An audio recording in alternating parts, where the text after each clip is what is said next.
नमः शिवाय। ओम नमः दुष्ट मायावी मार्कंडे, तू यम पाश पर माया चलाता है। ओम नमः शिवाय। ले बच मेरे गदा प्रहार से। ओम नमः शिवाय। ओम नमः शिवाय।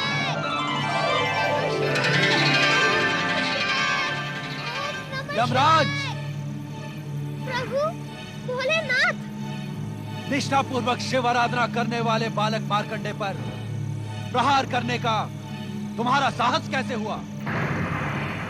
इस बालक ने शिवलिंग को हृदय से लगाकर हमारी शरण ली थी। शरणागत की रक्षा करना हमारा कर्तव्य है। क्या तुम इस सत्य को नहीं जानते कि तुम मात्र काल हो, किंतु हम महाकाल हैं, महाकाल हैं, महाकाल हैं, महाकाल हैं, महाकाल हैं।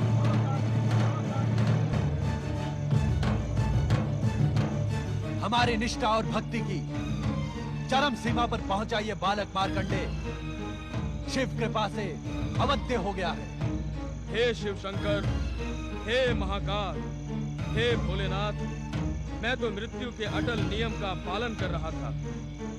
विधाता के विधानानुसार इस बालक की आयु समाप्त हुई।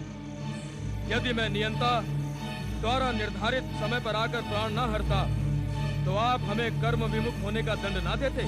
अवश्य देते, किंतु शिवलिंग से निकली ज्वालाओं से आहत यमदूत तथा स्वयं तुम्हारे यमपाश के टूटने पर तुम्हें बालक मार्कंडे की परम भक्ति से उत्पन्न परम शक्ति का ज्ञान क्यों नहीं हुआ? तुम तो कर्मों के आधार पर जन्म और मृत्यु को संचालित करने वाले परम ज्ञानी हो। क्या इस सत्य को नहीं जानते कि इस सृष्टि की रचना हमारी लीला मात्र है? नित्य शिव भक्ति करने वाले का सार्वभौम कल्याण इस सृष्टि और हमारा अटल नियम है। जानता हूँ परमेश्वर, जानता हूँ। तब तो तुम ये भी जानते होगे कि जो जीवात्मा अपना जीवन मुझ में समर्पित कर देता है, वो मेरे आनंद को बढ़ाने वाला एवं मुझे प्रिय होता है। क्या ये सब नीति ज्ञान हमें पुनः दोहराना होगा यमराज? नहीं भोलेनाथ, नहीं। अपने इस दास पर कृपा करें और आज्ञा दें कि अब मुझे क्या करना उचित होगा।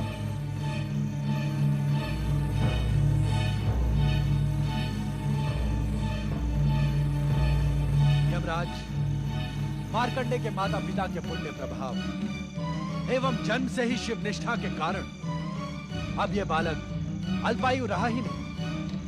इसकी अल्पायु का अभिशाप समाप्त हो गया। किंतु विधाता के विधान के अनुसार इसकी अल्पायु स्पष्ट है भोलेनाथ। किंतु उसी विधान में यह भी स्पष्ट लिखा है कि अल्पायु पूर्ण होने पर आप इसके प्राण हरने आएंगे। उसी समय हम दोनों उपस्थित होकर न केवल इसके अभिशाप को समाप्त कर इसे दीर्घायु प्रदान करेंगे, अपितु इसे अमरता का वरदान भी देंगे। किंतु चित्रगुप्त के आलेख में आपके मृत्यु लेखाकार चित्रगुप्त ने मार्कंडे के अल्पायु होने का विवरण तो अपने पृष्ठों में लिख दिया, किंतु हम दोनों के आगमन की बात लिखना वो भूल गया। ये भूल अक्षम्य अपराध है यमदेव। अब मेरे लिए क्या आज्ञा है स्वामी? अब आप यमलोक लौट जाएं तथा वहां की व्यवस्था नियंत्रित करें। आपके आलेखों में त्रुटि सृष्टि के अनर्थ का कारण बन सकती है। हमें विश्वास है कि भविष्य में कभी आप कर्म विमुख नहीं होंगे। इस उद्दंडता के लिए मुझे क्षमा करें भोलेनाथ। भविष्य में ऐसा कभी नहीं होगा। प्रणाम भोलेनाथ। प्रणाम माता पार्वती। प्रणाम परम शिव भक्त मार्कंडे।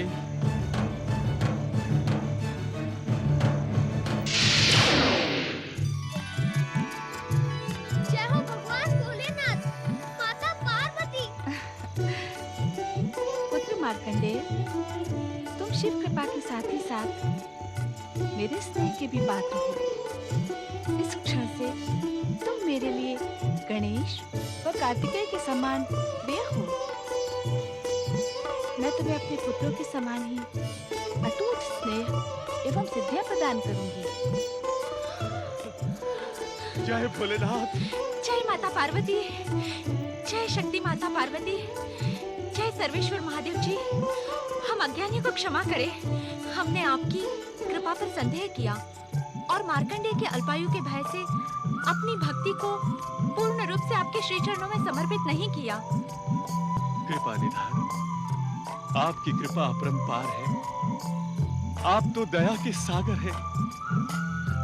आपकी भक्ति असंभव को भी संभव बनाने में सक्षम है। जो एक बार निष्ठा पूर्वक आपके श्री चरणों में समर्पित हो जाता है, उसे संसार की समस्त चिंताएं आप पर ही छोड़ देनी होती है। परंतु हमने ऐसा नहीं किया भोलेनाथ। हमें क्षमा करें भोलेनाथ, हमें क्षमा करें। पुत्र के लिए चिंता करना माता पिता का स्वाभाविक कर्तव्य है, किंतु हमारे यहां प्रकट होने का कारण आपकी चिंता दूर करना नहीं, अपितु मार्कंडेय की अविचल शिव भक्ति है।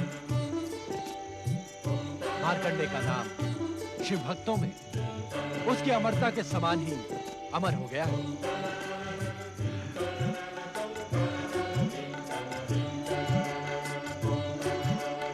पुत्र मार्कंडेय, तुम मेरी विशेष कृपा के अधिकारी बन गए हो।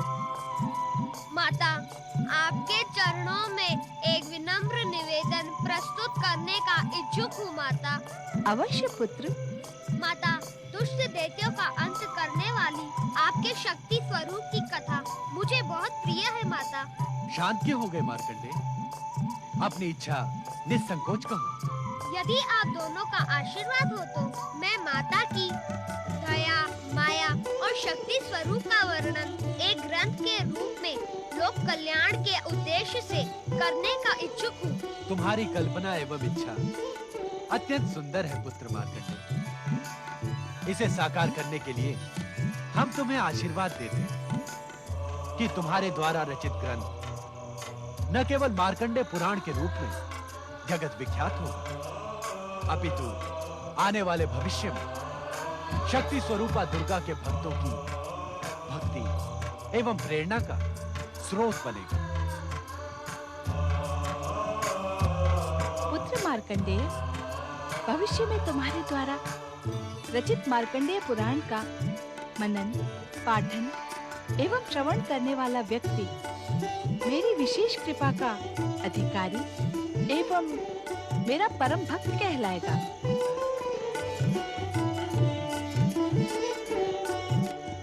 इतना ही नहीं पुत्र, मार्कंडेय पुराण का प्रत्येक श्लोक पापी से पापी व्यक्ति को पाप मुक्त कराने वाला, शिव कृपा एवं कैलाश लोक प्राप्त कराने में सक्षम होगा। हाँ भोलेनाथ, माता पार्वती, आप दोनों के आशीर्वाद को आदेश समझकर मैं इसका पालन करूंगा। तुम अपने प्रत्येक अनुष्ठान में सफल हो पुत्र।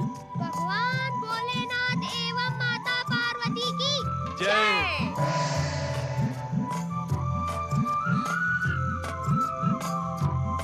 पुत्र मार्कंडेय की जय।